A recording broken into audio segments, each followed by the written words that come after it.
Hey guys, when you're shopping for a scope, one thing you'll hear about over and over again is glass quality.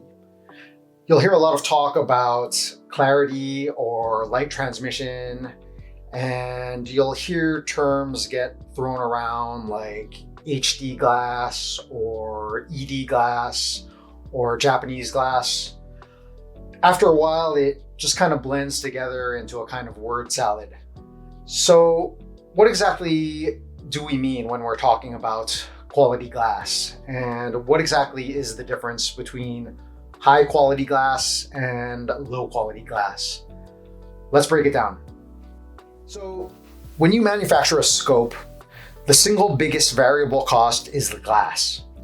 On a scope like this, you have an optical system with 11 lenses.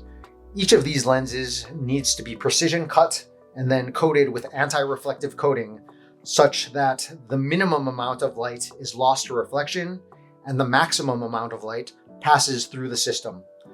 This is called light transmission, and this is what gives you the brightest and clearest picture.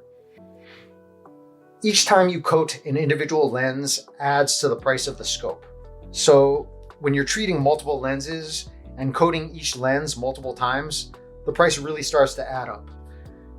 You can keep coating and optimizing your lens system pretty much indefinitely until you have 95% light transmission, like on an ultra high-end scope, but that can cost you up to thousands of dollars.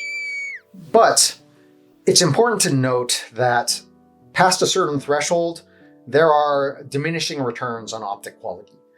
The differences between a $3,000 scope with 95% light transmission and a budget scope with 90% light transmission are very subtle. It's certainly more aesthetically pleasing to the eye to look through an ultra high-end scope, but are the marginal differences in clarity going to make it a more effective scope? In most situations, I would say no. That being said, we are an optics company, and our goal is to make optics that delight our customers. So, how do we think about optics quality?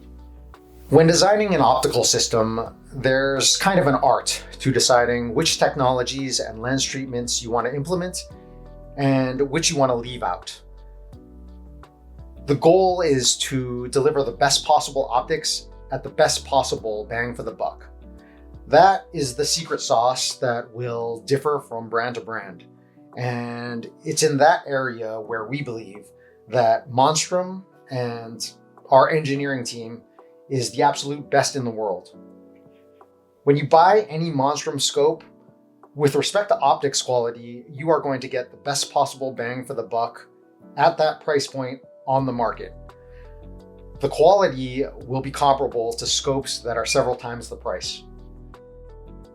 Sometimes we produce videos comparing our scopes against an ultra high-end scope that costs 10 times as much.